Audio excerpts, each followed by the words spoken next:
Have you ever looked in the mirror and wondered, where did the time go? The years seem to slip through our fingers like water. But what if someone could show you? What if you could see all those lost moments gathered together in one place? This is the story of a man named Arthur, and the day a stranger offered him a gift more valuable than anything he owned. Arthur lived a life of quiet routine. He worked as an accountant. His world was made of numbers, spreadsheets, and predictable outcomes. He was good at his job. But his life had become a series of habits. The same coffee, the same commute, the same evening spent watching television until he fell asleep on the couch. He wasn't unhappy, not exactly. He was just numb. The vibrant colors of his youth had faded to a comfortable, safe gray. His dreams of traveling, of learning the guitar, of writing a book, they were all stored in a box labeled Someday. A box that was getting dusty in the attic of his mind. He was living, but he wasn't alive. He was waiting for a sign, for a permission slip from life to finally start living. One evening, as Arthur was walking home through a misty park, he saw a man sitting alone on a bench. The man was old, with kind eyes and a face full of stories. But it was what was next to him that made Arthur stop. It was a simple wooden cart, and on that cart were hundreds of small, glowing jars. Each jar seemed to contain a soft, moving light, like a captured firefly, but brighter. They pulsed with a gentle, warm energy. "Beautiful, aren't they?" the old man said, his voice like the rustling of leaves. "They're moments, lost moments." Arthur smiled, thinking it was a poetic joke. "Lost moments?" "Yes," the stranger said. "The somedays, the maybe next years. The I'm too busy right nows. They have to go somewhere when they're forgotten, so they come to me." The stranger picked up a jar. Inside, Arthur saw a faint, beautiful image, a man playing a guitar on a sunset beach. It was hazy, like a dream. "That one," the stranger said softly, "was yours. The year you were 22, you saw a guitar in a shop window. You promised yourself you'd learn." Arthur's smile faded. A cold knot tightened in his stomach. He remembered that day. He remembered the feeling, the excitement, the promise he had made to himself. How do you know that?" Arthur whispered. The stranger didn't answer. Instead, he pointed to another jar. This one showed a man and a woman laughing, standing at the edge of the Grand Canyon. "And that one, the trip you planned with Clara, the one you canceled because work was too hectic." Arthur's heart began to pound.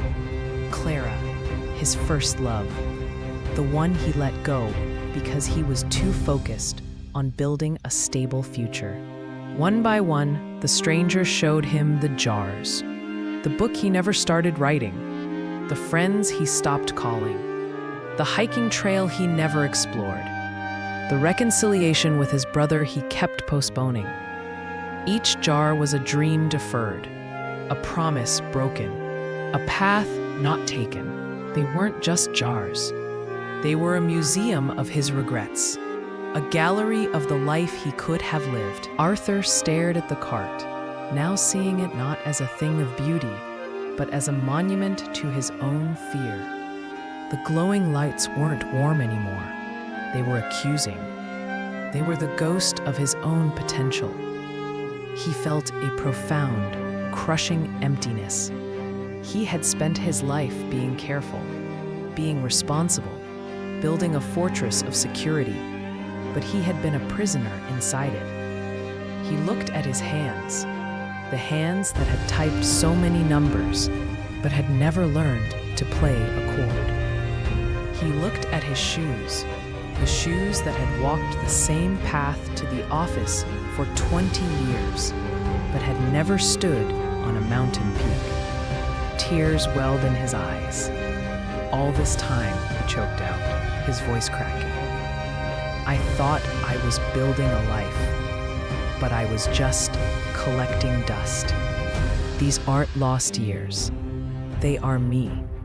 The man I was supposed to be is trapped in these jars. The stranger looked at him with infinite compassion. No, Arthur, he said gently. He is not trapped in the jars. He is trapped in the belief that it's too late. The man you were supposed to be is waiting for you to finally choose him. Arthur didn't know how long he stood there. The rain had stopped. The stranger was gone, and the cart with him. It was as if he had never been there. But the lesson was etched into Arthur's soul. He didn't quit his job that night, but he did go home and open his laptop. He didn't write a book, but he wrote one paragraph. One single paragraph. The next day, he didn't climb a mountain, but he walked a new path through the park. He didn't call his brother to fix everything, but he sent a simple text. I was thinking of you. He started small. He started now. He finally understood. The stranger hadn't shown him his lost years, make him sad. He had shown him to set him free, to prove that the only moment we ever truly have is the one we are in right now. So I ask you again, where are your lost years? Are they in the guitar you haven't picked up, the language you haven't learned, the person you haven't forgiven? Are they sitting in a dusty box in your mind, waiting for someday? Don't wait for a stranger in a park to show you what you're losing. The most powerful stranger who can change your life is the person you decide to become today. Not tomorrow, today. That box of someday, open it. Take out just one dream and do one small thing right now. Before this moment, too, becomes just another glowing jar on a cart.